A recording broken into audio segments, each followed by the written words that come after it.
Hey everybody, this is Arturo Aguirre, and this is a new piece I made for the character design challenge on Facebook.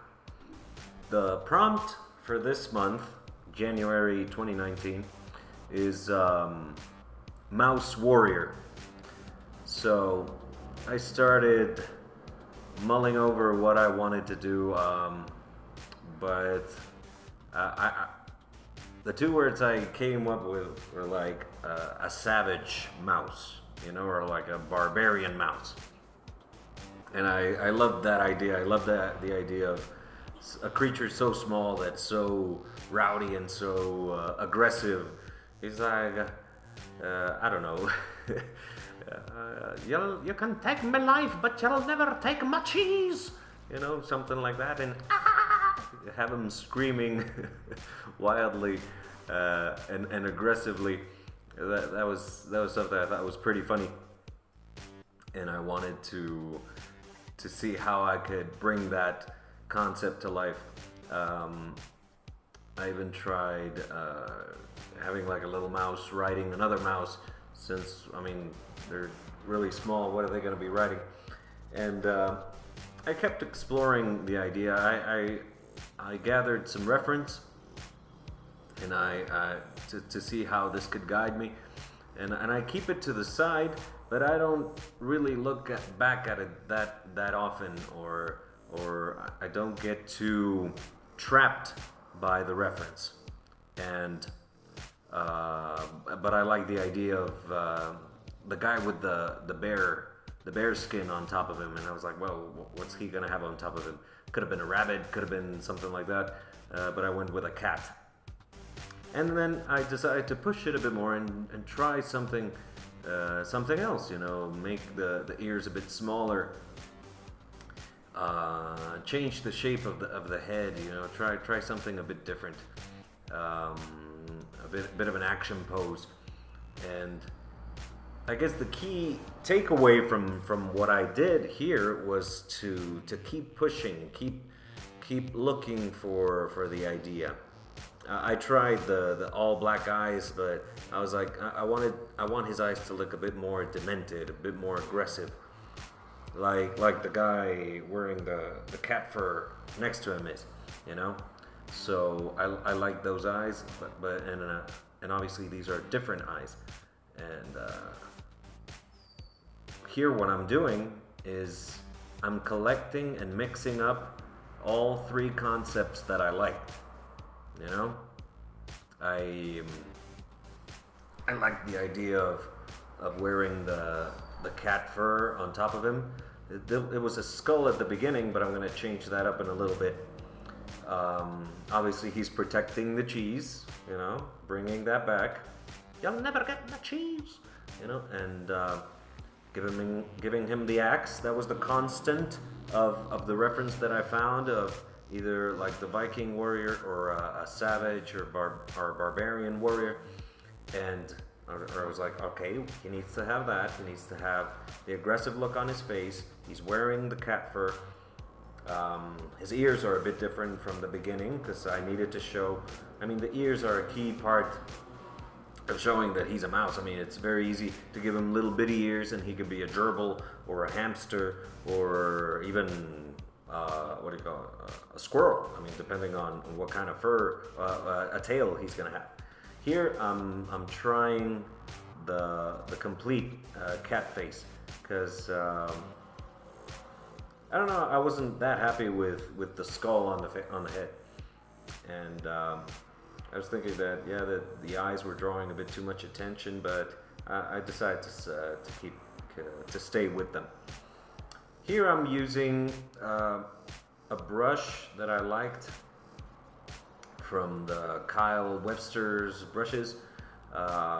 He gave them out for free when Adobe bought them. So this is Dry Brush 2017, Dry Brush Pen 2017. I liked the feel and the look of it. It's got tooth, it's got texture, it was really fun to draw with. And because I was mulling over how to, what finish, how am I gonna render this character? How am I gonna do it? And I was like, yeah, let's do an all ink piece. You know, let's see how we can, if this was made for Inktober or whatever. And obviously it's digital ink, but it's really fun to play with this.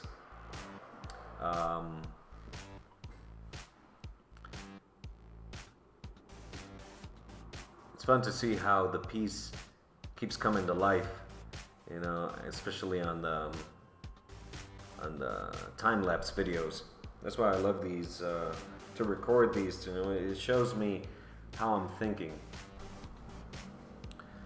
And here I'm trying, this is a different brush called Filbert. Again, this is from the Kyle Webster brushes. They're really great. You should look for them online, get them, start playing with them. There's a bunch of them, so you'll have to really experiment and go through, see what you like, see what works for you. But because there's nothing worse than really wrestling with the tools that you have to make art with. You know, making art has to be fun. It has to feel good as you're drawing it.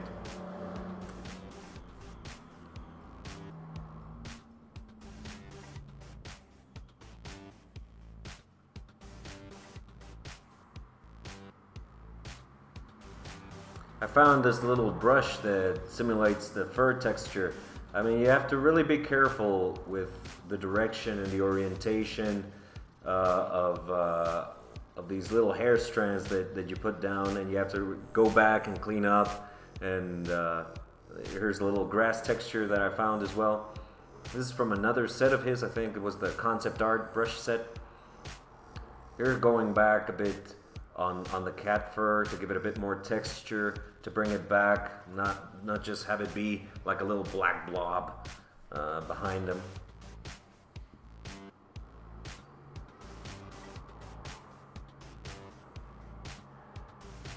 I was glad that the brushes that I found or that I used worked well together, you know.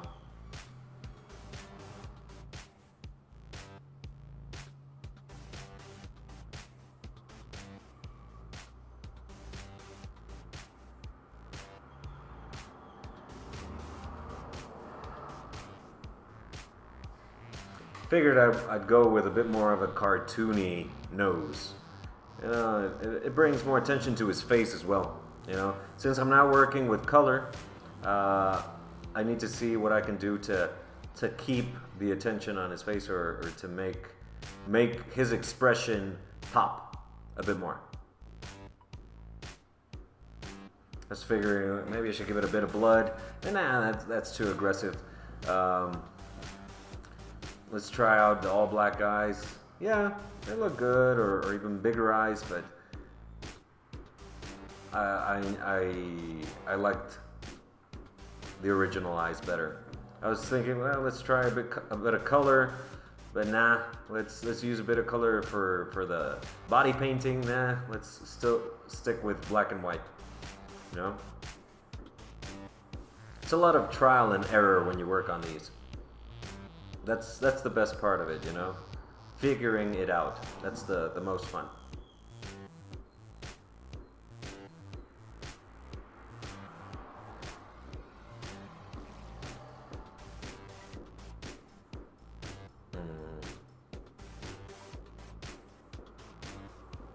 Still went back after I finished yesterday, because I did this piece yesterday, I think.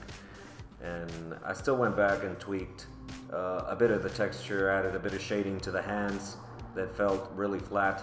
I added some shading to his final tunic, to his little tunic that's wrapping around his waist, and to the feet, and here and there, and all over and everywhere. Anyways, this is the final piece. I'm very happy with how this came out. You should guys try participating in the character design challenge on Facebook, and I'll check out your pieces there. Here are more of my videos. Subscribe. Stay tuned for more. Bye bye.